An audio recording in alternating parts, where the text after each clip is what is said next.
Before we get started with this podcast with Mike and Tyler, I just want to give a shout out to my sponsors, Henderson Plaster and Rendering and Active Trades. Thank you for sponsoring the video, and let's go.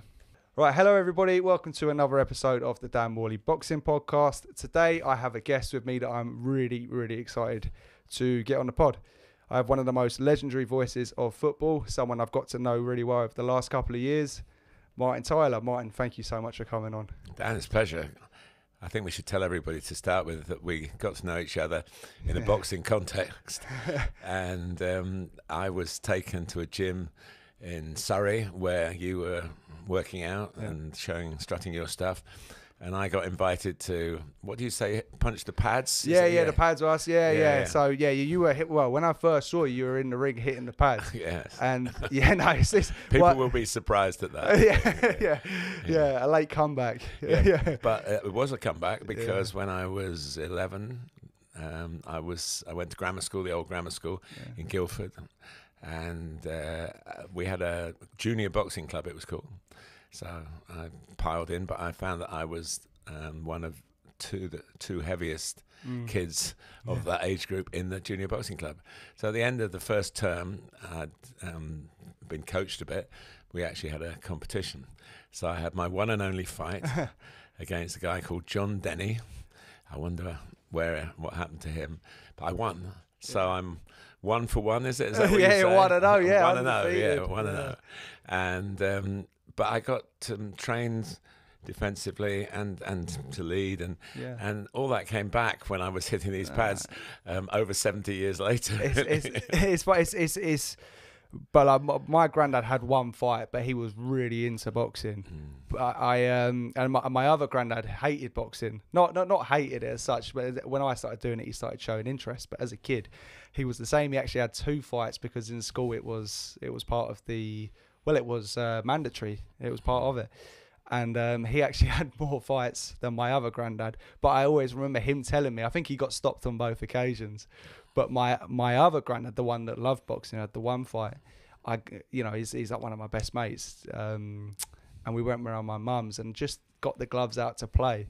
I think he's 77 now, and he mustn't have had the gloves on for years. And he caught me with quite a few shots. He's still got it. It's like riding a bike. You don't really ever lose it. No, I was really flattered because who was holding the pads, obviously somebody quite eminent in that gym and in the boxing world. And he said, "Oh, you've been taught." And I went, "Well, it was 60 odd years ago." I don't think it would be a lot of self-protection. No. But you never know. You never know. Just it doesn't take a lot. Like you just transferring the weight through the shot. It's just timing. Obviously, you're a big fella, so if you landed something through, you just never know. One thing about it must have been reasonably correct because I didn't have any stiffness in my muscles the next day or the day after. Yeah. So I must have been doing it quite right. And I gave it my best shot, which would probably not trouble a feather really, but it was fun, and we met and we got talking, and here we are now. Exactly. It's funny because the gym had only just opened. It's one of the reasons quite a few people were coming in, and I must have been going for 2 months there. Obviously, my coach had been there prior, but I remember walking in, and I just heard this voice I really recognised, and I was like, it was obviously your voice, and that's when I walked round and saw you for the first time, and I had no idea you were there. And it's just funny, like it's one of the most recognised voices in my life because obviously we met through boxing, but my first love was football. My first word was goal. So, my older brother used to just put me in front of the sofa and just take shots at me. So ever since I was walking, I was a football freak really. I was lucky enough to have, my dad's got me about 10 season tickets for Chelsea from the Ken Bates days to Ranieri to when Mourinho took over and Abramovich and all through there. So, yeah, it is funny we met through boxing. But one thing I found through the parallel, there are lots of parallels because even just when we were talking the other day about a Guardian piece you're involved in, I had a little look at it and it was a good piece. But I noticed the journalist was actually a boxing writer, Don McRae. I didn't know that. It's amazing, isn't it? That just shows how different really our worlds have been. Yeah. I'd seen Don in press conferences and press rooms up and down the country covering his football, but I'd never really spoken to him. But he chased me down to do an interview and came to me, which was kind of him. And you've told me today, I had no idea that he'd done boxing books, but he treated me very kindly. And yeah, it's not my style really to do too many pieces like that, or to sit at the other end of podcasts. So you and Don have managed to track me down. Well, firstly, I do really appreciate it. And yeah, Don has written two of my favourite books. He wrote a book called A Man's World. It's about a fighter called Emil Griffith, who was one of the greatest fighters of all time, but he was black and homosexual in the 60s. But he was bisexual, so he had to keep it all under wraps. And he killed an opponent in the ring as well. And it's basically about his life, keeping his life a secret and dealing with the death of an opponent. And it's an amazing book. And his other book, Dark Trade, is one of the most heralded boxing books ever written. He's following a load of fighters, and it's just basically James Toney, guys like this. It's journaling his experiences around it. But it's called Dark Trade, so it does dig into the darker stuff of the sport and the kind of injuries. I've read some boxing books. When I was a child, one of the most recognisable personalities on television was Freddie Mills, who had retired from boxing but was a personality. I'm not sure that word was used then, but that's what he became a celebrity on television in the fledgling years of television, really. Did he have the clubs? He had the clubs as well, didn't he? Or a club? I was more concerned about his general life after boxing, and you come across, of course, the older you get, you meet a lot of people you've known in sport who are after sport, and the difficulties. And I guess Freddie was the wrong kind of example, really, or a good example, if you could put it that way, of when the lights go out. I think the expression is, isn't it, when you're not in the glare of the publicity. But television helped him, but he still came to an untimely end, which is, I think, still regarded as a bit of a mystery. Yeah. So my dad used to like boxing. I stayed up, I would have been 10, I think, to listen in the middle of the night. He got me up in the middle of the night to listen to Rocky Marciano against a British fighter called Don Cockle. Yeah. And he was, my dad, who wasn't an aggressive person really, but he liked the sort of the feel of boxing. So Henry Cooper and people like that were sort of from my age and my young age, looking at these guys who, I can't believe you go in the ring and do it.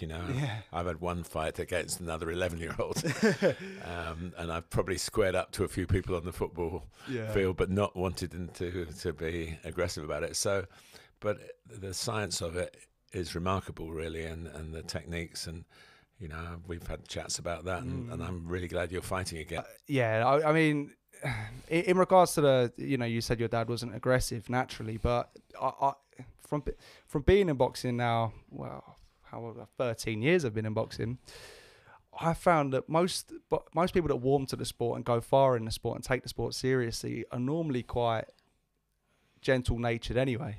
Myself, I'm a prime example. One of the main reasons I was a massive football fan, and I played a lot of cricket, which is I know another sport that you like as well.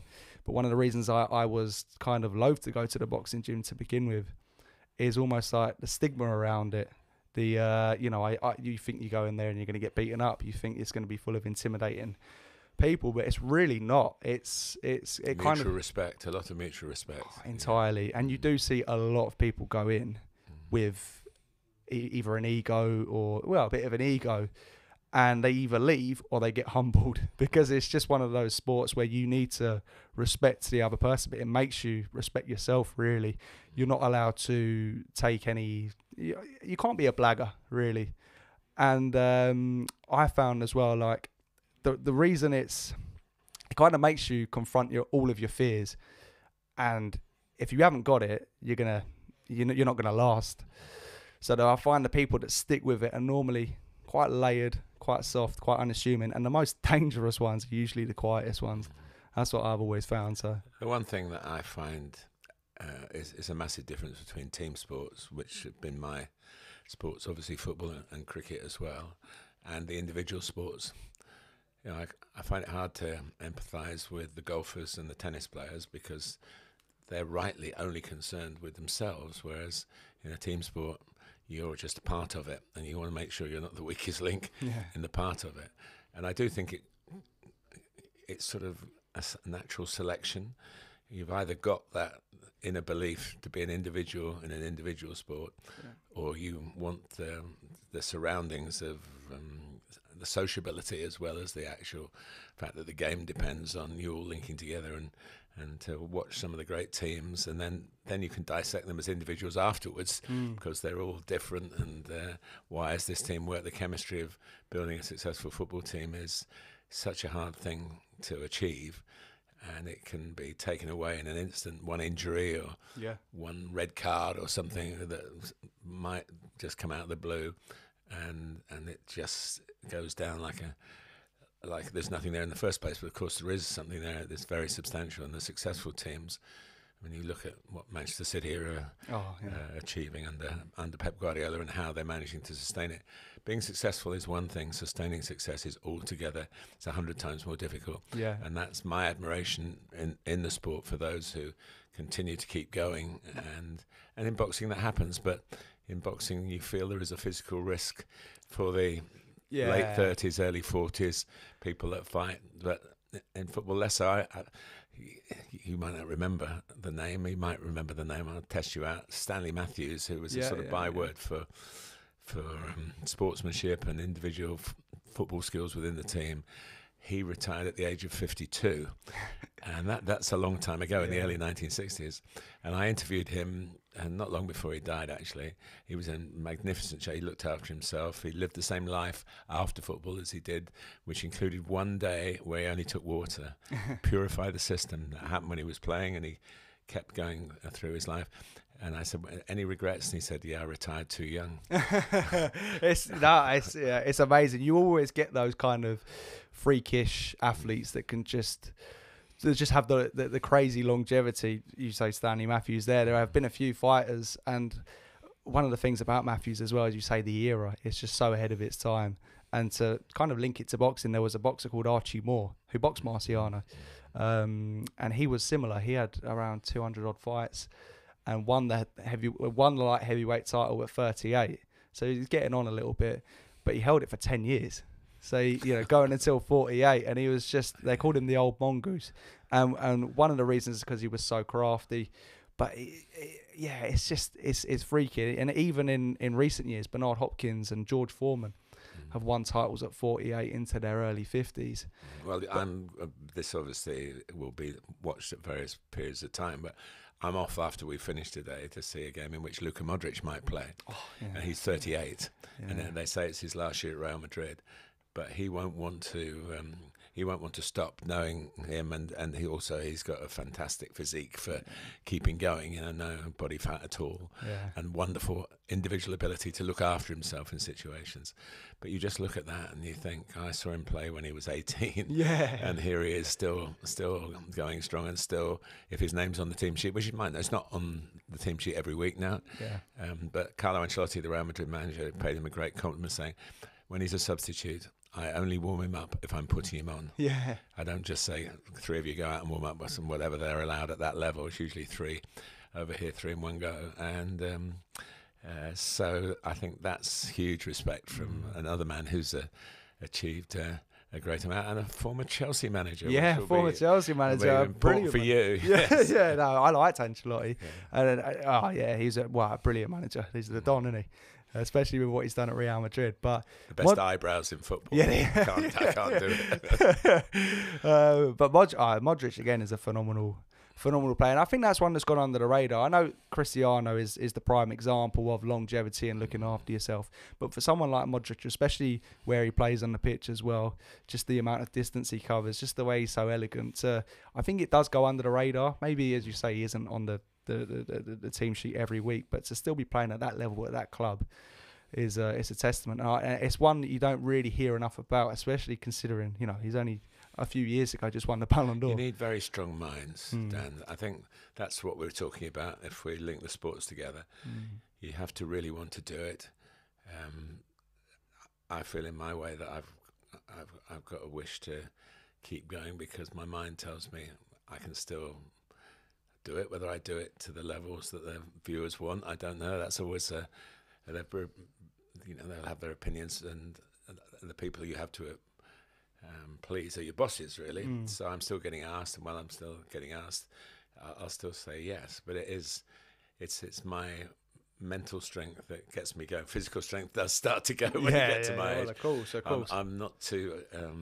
I have played in a charity game football this season, but it's the lack of what disappears from your legs is very hard, and that's when boxing, I know, is a very leggy sport, isn't it? I'm always amazed at the stories of the getting up at the crack of dawn and running around the streets of wherever the camp is. Well, it's funny because that, again, it's like you touched upon the psychological side of it, and I think getting up early and doing your running is purely psychological.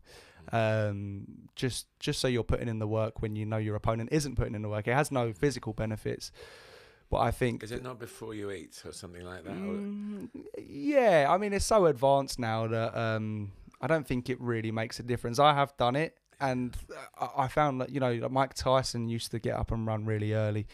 And I've always found it, especially where I've gone into fights before, and I haven't, really, not as a professional, but as an amateur, I haven't really pushed myself to the limit in training. You have doubts begin to creep in. And you have those uncomfortable those uncomfortable moments, because you know that you can't escape what's going to come, and you haven't done it. You can't avoid it. I guess it's quite similar in commentary if you haven't done your preparation and you're doing a game. Yes, I won't name him, but he was a very well-known commentator of the past, very well-known, who told me once that one game a season he would do without any prep. Really? Yeah, it's a sort of exercise. Yeah. I couldn't do that. I mean, sometimes you get very little time in a World Cup, in a tournament where you might be doing, I think I did 12 commentaries in the first 13 days of the last World Cup, you know. So you've got the time between the end of the day's game and the start of the next game, which is, very limited. But you can certainly cram something in. But to say you're as well prepared as you would be if you're doing one game Sunday to Sunday or something like that, of course you're not. Yeah. But it's what the demands. And those, I don't know whether the listeners believe that is the case, but certainly the producers do. Yeah. And it is something that just niggles away at you, thinking something could happen. There's a lot in preparation for commentary. There's a lot of what ifs. What if he scores? Is it his first goal? What if they win by... I've recently done a game between Sheffield United and Arsenal, and at half-time, when the score was 5-0... They got slaughtered. we had to, do a lot of work on what the biggest... I think most people watching this will know the 9-0s that there have been. Never been double figures. Yeah. So I really thought I was sitting on a piece of history here, that 5 in the first half against a broken team, really, the greatest respect to Sheffield United, and that it would be not out of the question for it to reach the double figures. As you know, it didn't. But so you can't carry everything with you. Yeah. And that's... Jared Bowen got a hat-trick when I was commentating on recently in a game against Brentford for West Ham, and I knew he hadn't got one, but you need to double, triple check that, treble check it when he's going to get a treble for the first time, and he did. And again, that 2 in the first 5 minutes, I was thinking, don't get the third one until after half-time, just so I can double check what his stats are. And he duly obliged in the second half. So, yeah, there's a lot of... Can you have that kind of detailed information for every player? And now, of course, with 9 subs, you've got 20 players, a lot of prepping, and more in the Champions League and in the internationals. So there's a lot of prep. And one of the recent difficulties I've found is, because there are a couple of spare places on the bench, you get players who are really nowhere near the first team, but they want to fill out the bench or just give a very promising youngster a taste of what it's like to be in the first team dressing room. But just in case they say, well, we're winning 3-0, go and have 5 minutes on the pitch, you need to know. And Sheffield United actually did that. They... a guy with a lovely name, Oliver Arblaster. We wanted him to hit one into the top corner, a real blaster. But he came on against Arsenal for his debut. A Sheffield boy, Sheffield United season ticket holder. And I read an article before the game where he said, I look around the ground, I've sat in almost every seat there, and he's 20 years old, you know, but he's really steeped in the club. So it was nice to have that. But that was something that, you know, with 5 subs, or before then 3, right at the beginning when I was commentating 1, you know, that wasn't quite so necessary. You probably prepare 13 players for each club, so 26 players for the day, and now you're preparing almost double that. You have to adapt with the sport. It's one of the things that I am most interested in about the commentary, and another parallel to the boxing is the preparation that goes in, all of the stuff you don't see. Even we was just talking about like editing videos before, just stuff you don't see going into things. But when it comes to commentary, especially as you've just said, as the sport's evolved, how important is the preparation, and also as well like dealing with the pressure? Because as a fighter, if I can use it as a parallel, the preparation is 85% of what you do. And then you obviously have to go in and deal with the pressure, which adds another layer to it. But, you know, if you're commentating on a World Cup final, for instance, and you have all of those millions of viewers, how do you cope with that pressure? And how important is the preparation going in coping with that pressure? Well, the difference, my first thought is the difference. You're talking about 85% prep being used. I probably use 8%. That's the difference. You have a lot of time. I get asked a lot, how long does it take to prepare a commentary? Also, the answer to that is how long have I got? You know, if I've got a week, I'll take a week. If I've got one day to the next, that's what you got, you know. Also, I think the general level of preparation varies from commentator to commentator. One thing I try to do still is at the end of the day, before I put my notes away and start working on the notes for the next game, is have a look at what I used and what I didn't use. And sometimes, you know, you go, that's fine. Like I think the most relevant points got mentioned. Other times you go, how on earth did I forget that? You know. But you're judged by in terms of going out up on the gantry it's a strange sort of, it's out of body experience, I think, really. Yeah, I guess you're unaware as well of the amount of viewers that are listening. You're just in the moment, especially as you gather experience as well. I think what I've really enjoyed is having the co-commentator, which of course at the beginning, you know, almost 50 years ago when I started, it was very rare, very, very rare to do a live game. So there's been an evolution of live football, really. And I think having a mate, because they if they're not mates to start with, they become mates. Or if they don't, you've not done your job properly. It's for other people to say whether they get on well with me, but I find that I really enjoy the company of the people that I've worked with, and that's without exception. Yeah. And because we're members of the football family and we love what we're talking about. But no, it's I don't feel it like you would feel walking through the ring. I don't feel exposed like that. I sort of trust myself to the point, of course, the one thing you can't achieve is perfection. Yeah. And you try every time. So I've spent the best part of 50 years striving for a perfection that I can't possibly achieve because it's unscripted. Yeah. I guess as well, like you said, like you can't always find a perfect moment. I guess if you were producing perfect moments every week, it would take those really perfect moments. It wouldn't be as special. You kind of have to capture a moment, I guess, and just go with it, because some of, you know, and I think the best commentators, they're not forced, because in any sport you say about scripting, like if I use some of the American commentary in boxing, for instance, now sometimes I look at it and compare it to what I've watched live, and I just think, it's just so over the top. But sorry, go on. No, I was going to say there is a soundbite culture, and that's probably, if anyone's looking to be part of that, then maybe it's safer to have something up your sleeve. I mean, just Gary Neville recently with his comments about Chelsea after the Carabao Cup final. It's a wonderful soundbite. It's not scripted, but was thought, I think Gary said publicly, he sort of tried to polish it up in his mind for a minute or so before he said it, but it was a genuine reactive thing. And he has wonderful skills. So Listen, it is what it is. The reason I don't talk about it very much is because I think it's people take it a bit too seriously. Yeah. You know, every word is analysed because you've got the facility to play everything back now and listen to it over and over again. I started where I believe and I still believe the people that matter are the players.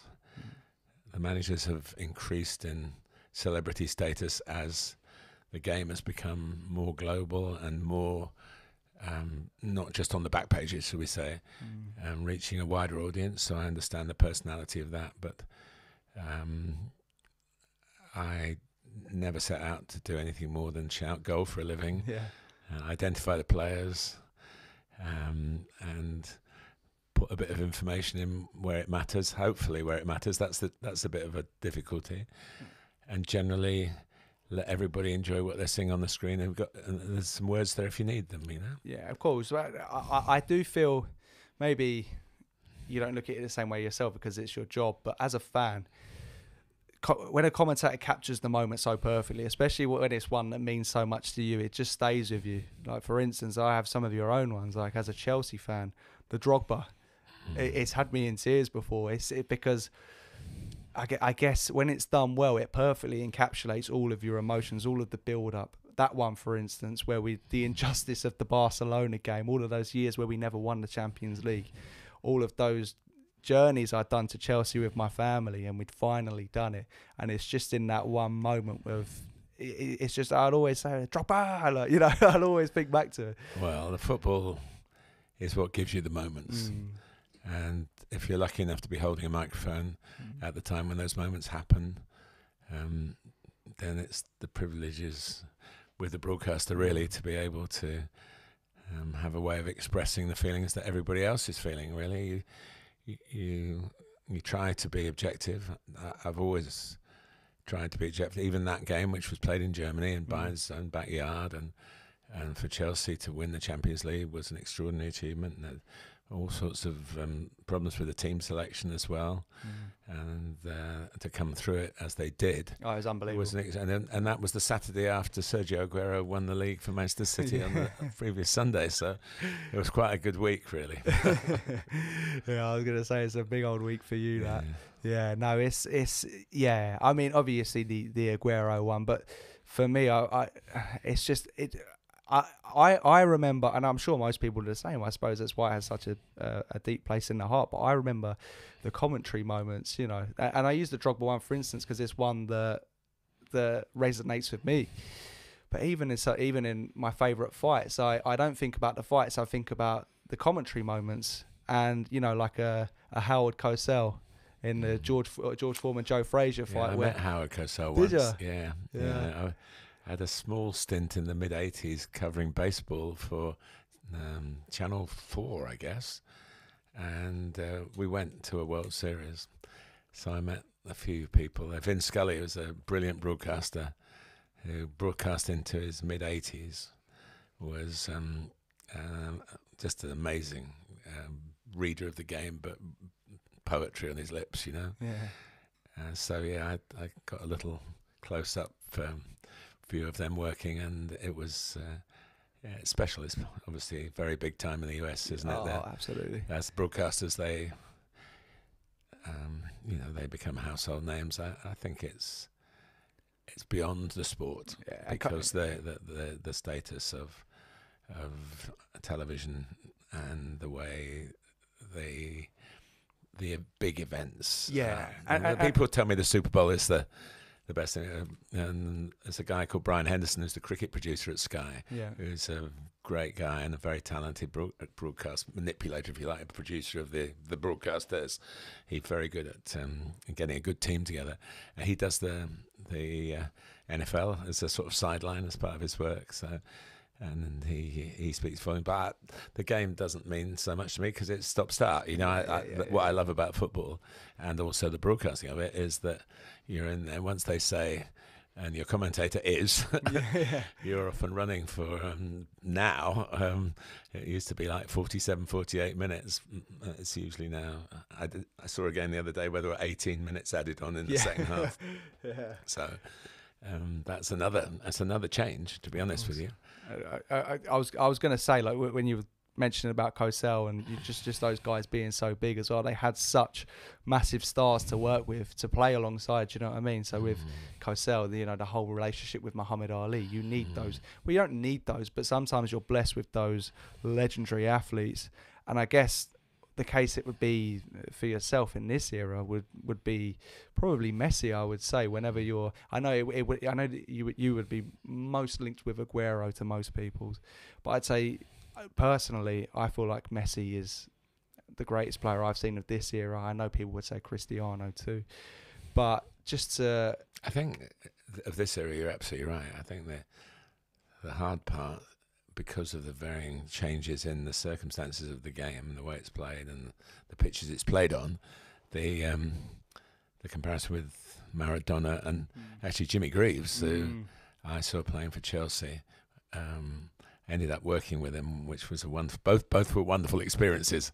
Watching him play, particularly at Chelsea when he was 17, got into the team and just glided over bumpy pitches, muddy pitches, frosted pitches, snow pitches. They played on them all then, and with that ability to just pass the ball into the best corner of the net available. So it's not unique, but it's very much of this time, and it was incredible that he won the World Cup in a tournament where we all went there wondering whether he was going to be in the team all the time, you know. And what he did and how he did it was testimony to all the things we've talked about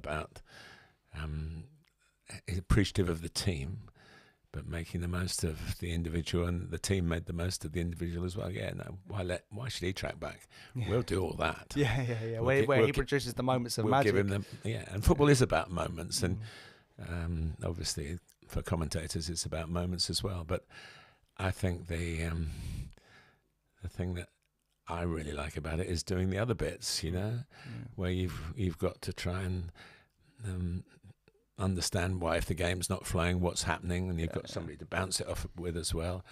But that at any moment something might happen. I remember doing an Arsenal game at Manchester City, and it was not a very good game at all.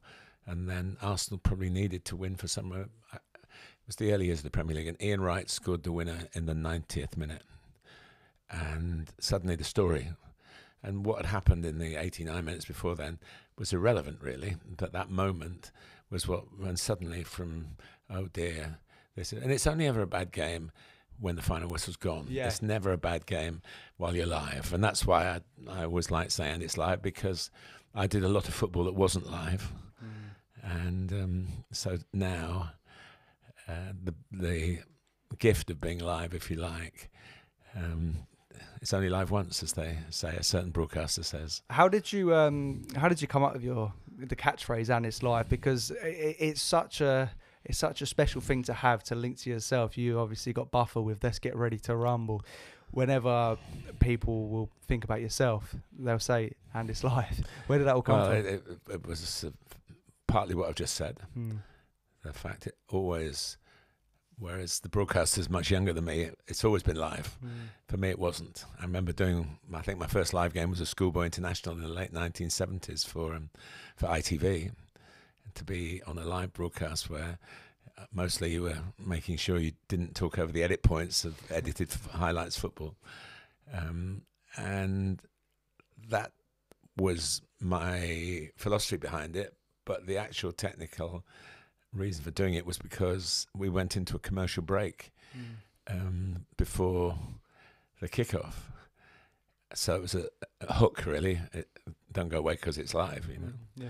But then they changed that because of regulations to do with the advertisers, and there had to be a gap between the last commercial break and the kickoff, so there wasn't a need to hook it. So I didn't do it when this came in, and then one or two people said at Sky, "Why aren't you doing it?" I said, "Well, that's the reason. There isn't that reason anymore." So we decided to do it on the end of the team list as it was for a few years, and that's how it ended up. Really, it was a technique, not a technique with a bit of philosophy behind it, really, I suppose. And if you had to think of, I don't know, 100 games a season, if you had to think of 100 different ways of going into the commercial break, it would drive you mad. So without patenting it, I decided to make my life easier, because wherever we were with the team news was a big story, or just everything as expected, it was always going to be live. So that was the reason. It makes sense. And it's funny because when we were talking about Messi just then, I had Jimmy Greaves written down, because growing up, my granddad was a Tottenham fan, and I never really understood why, being a Chelsea fan, because I was a kid, and it's the Chelsea-Tottenham rivalry. But my granddad would always talk about Jimmy Greaves. I'd always talk about, I'd show him Messi with the highlights. So, even Zola, my favourite player as a kid growing up was Zola. But he would always say, no, you need to watch Jimmy Greaves. And how he used to glide across the pitch and just pass it in. Could you tell us about Jimmy Greaves? Yeah, well, he was of the age where there was no starriness about footballers. He used to sometimes get the bus in from Dagenham, where he lived, to the Chelsea matches, and there are legendary stories about him when he drove, stopping off to have a fry up and things like that before the game. But when there was a massive link between the fans and the players, so he was part of that era. And Chelsea, actually, I mentioned in the Arsenal-Sheffield United game, there was a Arsenal player. We were talking about big away wins. And Arsenal beat Aston Villa in the mid-1930s 7-1, and Ted Drake scored 7, all 7, in an away win in the first division, 7-1. And I did have the opportunity, there is a publication somewhere where I interviewed Ted in the 70s, I would think. But he then became manager of Chelsea. And Busby Babes was the expression of the time. So Chelsea won the league with young players, and they were called Drake's Ducklings, which is quite clever. I think. And Jimmy was one of those, and no airs and graces. But the pitches were, they were very difficult. And I don't think the players of today ever play on mud, do they? No, never. The Deso grass pitches are almost like artificial pitches. And the drainage is unbelievable. Even if it's a monsoon and it stops an hour before kickoff, you're playing on a very hard pitch. And that's another issue with injuries and things like that. But he could just leave people. I mean, if you put Messi into an Essex boy from 60 years earlier, he was somewhere near it. But he was more of a recognised goal scorer, and he played. In those days, when he started, they had the 5 forwards: right winger, left winger, centre forward, inside right and inside left. And he was in one of the inside positions, but he was always able to break forward. I played in a game with him once. He played in midfield. Oh, wow! Yeah. I remember from the kickoff, I play up front, and I gave him the ball, and he gave it back to me. And I went, well, if nothing else happens today, Jimmy Greaves has passed to me. But bright and cheeky. His big personality. And that's what came over when he obviously had his downside, which he solved very amazingly well. I mean, that's to come back from alcoholism and do what he did as a television personality with the strongest of wills. And I guess that strength of will was part of his football career. And of course, the saddest part of his time was that he lost his place in the England 1966 World Cup team. And there were no substitutes, and he did get a medal in the end, but they only gave 11 to the 11 people who played on the day, and it was, I suppose, the difficult part of those who won the World Cup. And I wrote a book with them a long time ago, but they had to see the disappointment of those who didn't play, many of whom would not have expected to play, but Jimmy could have played. He'd been injured. He lost his place through injury, a cut, and it healed. And so that was the other side. But an extraordinary person, and to work on the St. Greavesy, which I did for a long period. And Ian St. John, the great guy as well. We've lost them both, and they contributed so much to the entertainment of the country, both as footballers and as I don't know what you call them, pundits, Yeah, or their personalities, television show pundits, hosts. he was always someone I grew up hearing a lot about. Obviously from my dad, who's a Chelsea fan, and my granddad, and you know, just a huge personality as well. And I haven't seen that much footage of him. Well, there isn't much of his Chelsea days, and that's where I'm not to say he wasn't. He went downhill after that. Of course, he had a wonderful time at Tottenham, and he had a small spell in Italy. He left Chelsea to go to Italy, which players did in those days because they were on a maximum wage in England till the early 1960s. So Jimmy would have maybe I think it went up to £20 a week. That was the most he could have earned. And he would have been worth zillions today. Yeah, oh God. No, that's where memory is a great thing, and I've got memories of him scoring goals and being there, and I could go to football on my own, you know, which I was Woking in my team, and I lived in a place called West Byfleet, where going out of London was one stop to Woking, and I went to school in Guildford, so I had a season ticket which covered the weekends as well. So I actually got to Woking and back without having to spend my pocket money. But then when Woking weren't playing, mostly when they weren't playing, because I went to mostly away games as well, either Fulham or Chelsea would be at home. So I could get the train from West Byfleet to Wimbledon, who still do that, District Line to either Fulham Broadway or Putney Bridge, still do that.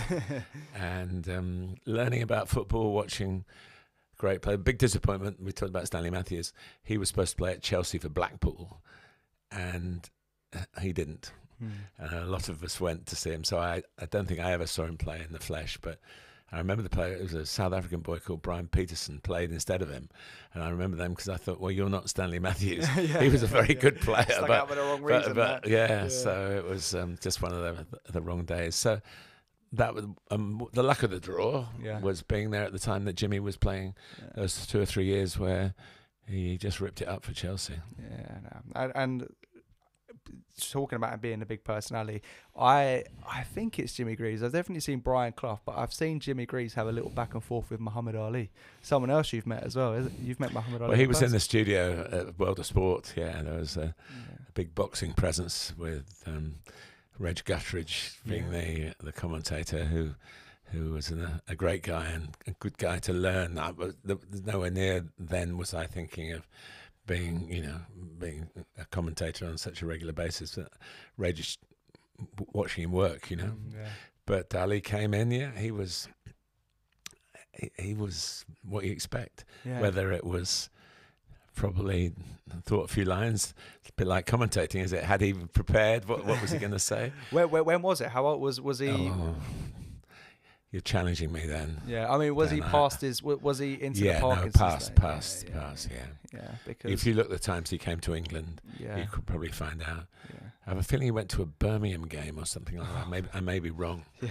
I may be wrong, but he was in the studio looking $1 million. Some personality, because we've spoke about guys like Stanley Matthews, Archie Moore, Bernard Hopkins, the guys that have the longevity, but Ali is a case of what can go wrong, especially in a sport like boxing, and not being able to let it go, and just his it's something that you have to take into account with boxing, but just his decline it's hard to watch.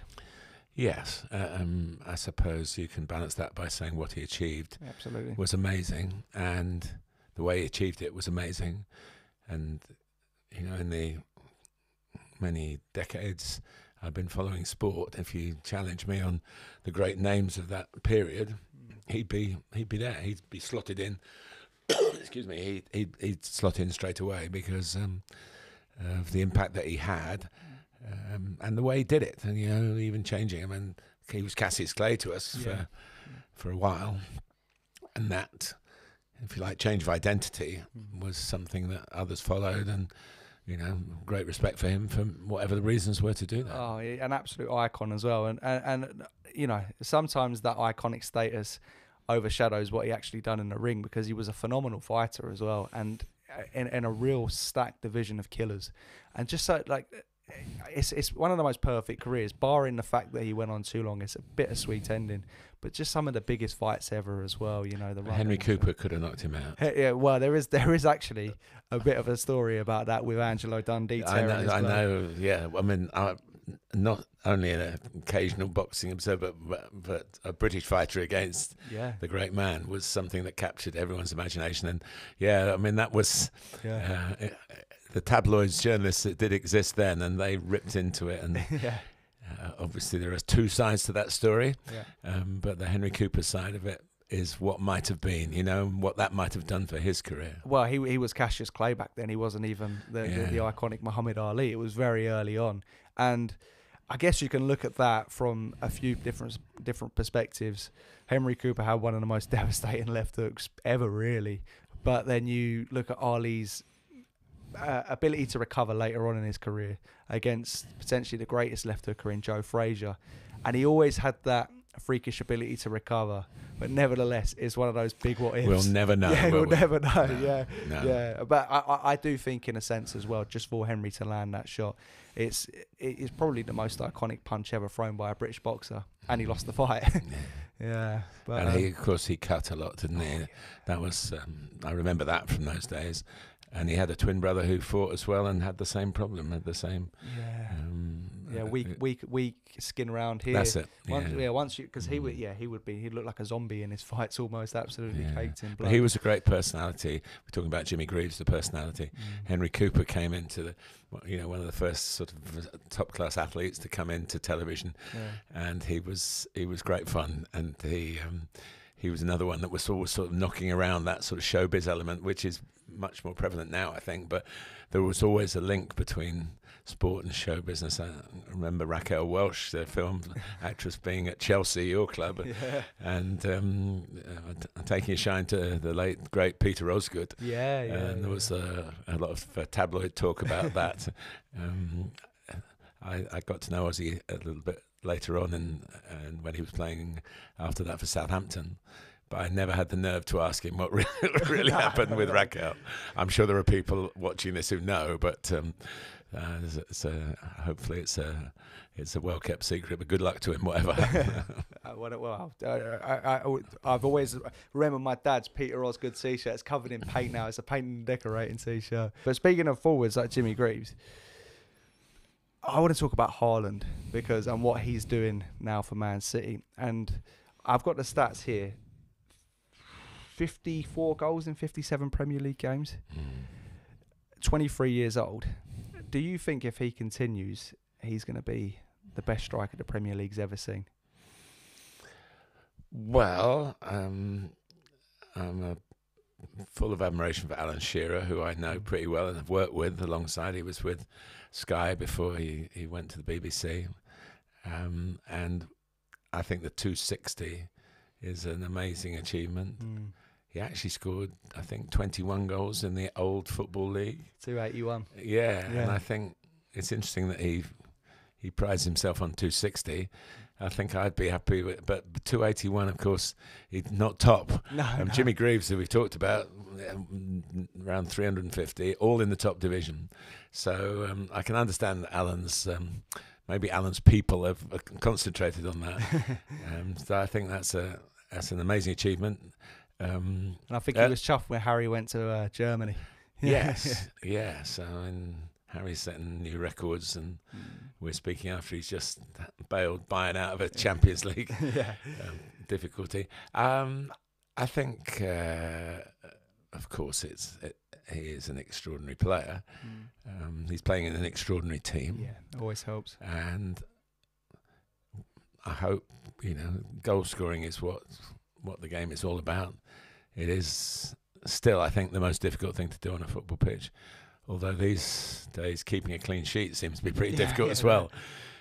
So we should speak up for the goalkeepers who do that. I mean, for me, it's kind of twice this season I've commentated on current players whose grandfathers I commentated on. With Erling, it's his dad, Alfie, who I think scored a goal, actually. He was a defender when we covered Norway under 21 playing against England, I think at Peterborough. and Norway won 2-0, and Alfie scored. So although his dad was a defender, there is records of him. He did score a few goals in the league as well. So he's had, if you like, the perfect upbringing, I think. He was born in England. I know. He could, imagine that partnership. Kane and Ireland. It would be extraordinary. But let's wait till he's done it. Yeah. Because it's not just about talent, and he's got bundles of that. It is about durability as well. And does he want to stay in English football? You know, of course. Does he want to challenge? If I was Alan Shearer, which I would love to have been, because I was a non-league centre forward without those stats, anything like those stats, I wouldn't be too worried about Erling getting close to me, because I don't know whether I don't want to upset Man City fans by saying that, but every day there's a story about going somewhere else, and I think his dad has got quite a lot mapped out for him. But you never know. You never know what might happen. And but he's, I think I said in one of my commentaries, he's ripped up the record books already. Oh, it's unbelievable. Last season was just amazing, and he has missed a few, as the Manchester Derby showed. He's very, very honest with himself, isn't he? I love the when he scored at the end of the derby, because he was living with the miss, wasn't he? Which was when they were 1-0 down. About 3 yards out. Any forward would have just put their head on it. You could not have missed if you put your head on it. You could not have missed, or a knee. But that's always been a very good, safe. I use the word advisory. If you head the ball there, I think it's pretty safe. But also it's flat, and it goes where you want to. I worked with Andy Gray for a long time, who was the master of the diving header in his playing career. Don't see so many of those now. No. Of course he's human, and he will miss some. But, cool. It's great that the league have had him. City paid a very reasonable price for him, which I think was, in keeping with the financial restrictions now, which are difficult for all the clubs. That's certainly a current issue in the game. And as a commentator, the ones you worry about are the ones that look like somebody else. So if you've got three players in the same team who are quite similar in height and haircut and skin colour, then you are very much on your toes. But with Erling, he stands out. You'd have to have a pretty poor moment in the job if you didn't get him right. One of the things I've been most impressed with him is having all of that success, because especially in the German league as well, he's just repeated that success in what's perceived as a harder league in the Premier League. It is. It's not perceived. It is. But he remains so focused and hungry, and I think you look at the Ronaldo and Messi, who have just absolutely torn the record books up, and even guys like Lewandowski, Suarez in recent years. But I think I've been most impressed by how hungry he's able to stay, and like you say, when he misses, even if he's got a hat trick, he's still annoyed with himself. And I think you can never judge someone so early on in their career, but when you look at someone's mindset and just that, I guess just that hunger to succeed, I think he's destined for a great career. Well, I think he's probably had a great career already. But he will. He's got many years to add, power to add. But I was speaking to a football manager this morning on my way in to come and see you, Dan, and the word hunger came up in the conversation. Young, hungry players. And that's the dynamism, really, that certainly having gone through the generations, as I say, with some of these current players back to their granddads. And I mentioned a great-granddad in the Hinshelwood case, who I didn't commentate on, but was a well-known player of his time, played for Chelsea, actually, a few games. Wally Hinshelwood, and obviously we're all the way through now to Jack Hinshelwood at Brighton, and that is it's an extraordinary thing. It seems that the bloodline of players, I don't know whether it's the same in boxing, but whether the boxers don't want their kids to go boxing, but in football it's very much. I mean, my team Woking, you've got Des Walker's son, Jussi Jaskelainen's son in goal, and Sean Dyche's son, in the back. So that's 3 out of 11 have got very good football pedigrees, you know. It does happen in boxing. In boxing, there seems to be a bit more pressure, so to speak, because it's an individual sport to live up to your father's name, especially if they were good. You look at the guys like Ben and Eubank now, and Hatton, and even Mexicans like Chavez. But I do think there's always that tendency, if you've had a successful father, grandfather, to goes follow one way or the other, doesn't it? Yeah. You either want to be part of it, or it's the last thing you want to be part of. Exactly. Yeah, exactly. But with boxing, it's a hard one because you can't half-arse it. You got to give it everything. So but you've had quite a few that have done well, and some that have either exceeded their parents. But I was going to move on just to we'll begin to wrap up. But I wanted to know, of all of the moments in your career, your personal moments, which one stands out to you amongst your favourites? Now, personally, for me, it's the Drogba moment in the Champions League final, because that one means a lot to me. Most people will say the Aguero one, or whichever one stands out to them personally. But which moment stands out to you? I can't decide. It's for other people to decide. The one moment that I will never forget is at the end of my first commentary, which was in December 1974, Southampton against Sheffield Wednesday at the old Dell ground, when the producer, who'd taken a chance on me doing the game, had no experience. At the end of the game, he said, well, he was a very posh chap, actually. He said, well done, old boy. We've got another game in a couple of weeks. Would you like to do that? And that could have gone either way. There's an old joke about, we did 2 commentaries today, your first and your last, you know. But I knew before I got in the car to drive home from Southampton that it wasn't my last. And that, I'll never forget that, because for the rest, I try to capture the moment. I know it was not always perfect, because it can't be. And also, I know people support teams, and if the commentator shouts loud for a goal against your team, you don't like it so much. No. I was seriously, I think, told by a Manchester City fan that in the Aguero game I shouted too loud when Jamie Mackie scored for Queen's Park Rangers. But weren't they trying to stay up? Yeah, that was the point. That was exactly my answer. Yeah, and it was a very good goal on the breakaway. So you will never, that I accept that. Everyone's a football fan, so I don't mind any of that. Sometimes it feels a bit irrational, but I think that one's been overshadowed slightly. That Jamie Mackie goal. but that was one that just happened within the last couple of years, and that stuck in my mind because it was in that game, in the game that we talk about. I remember you telling me about the Drogba incident where you sort of. Yeah, you not teed it up, but you predicted something like that was going to happen. Well, all I said was that when you take off a striker, you can invite pressure. Yeah. And Thomas Muller, who'd scored the only goal of the game at that point, was taken off, and a defender was put on. Daniel Van Buiten was put on instead of him. And it was something that in football does happen. But now you're inviting the pressure. We've got an extra defender to do it, so to deal with the pressure. But it can go either way, and it went against Bayern Munich that day. So yes, and your friend Didier Drogba obliged pretty quickly after that. But I really don't evaluate what I do. It's nice if people enjoy it. I understand and respect the views of people who don't enjoy it. That's the way. That's the nature of the job.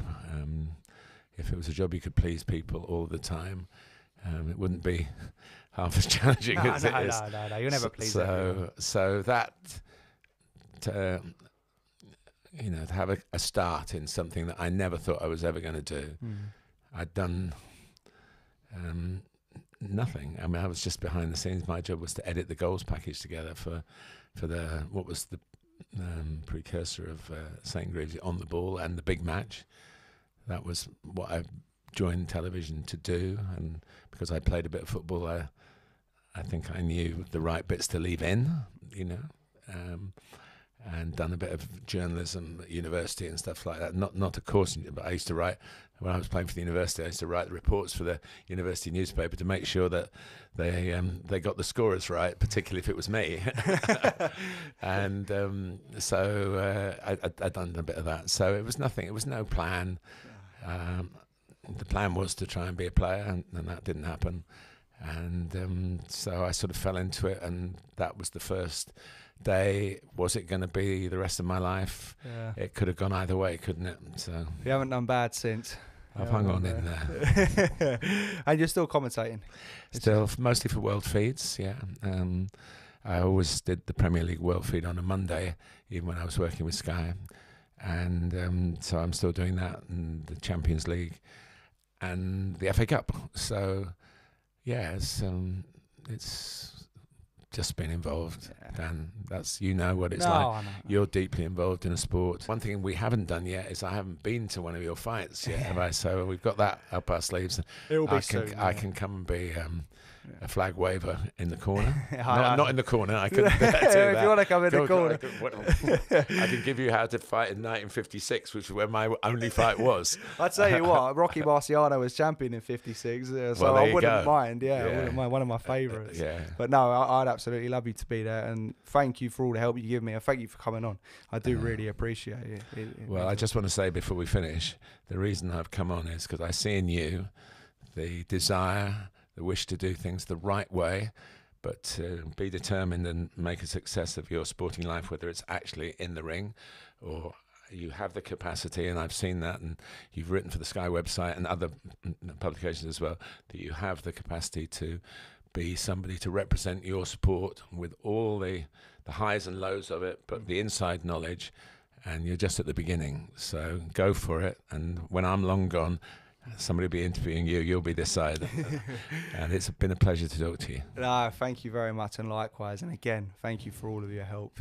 It means a lot, and I really do mean this. It's, my first passion was football, and it's yourself, John Motson, Andy Gray, but all of those memories I have, they mean a lot to me, and the fact that you're giving me your time and you've helped me out, it really does mean a lot. So thank you.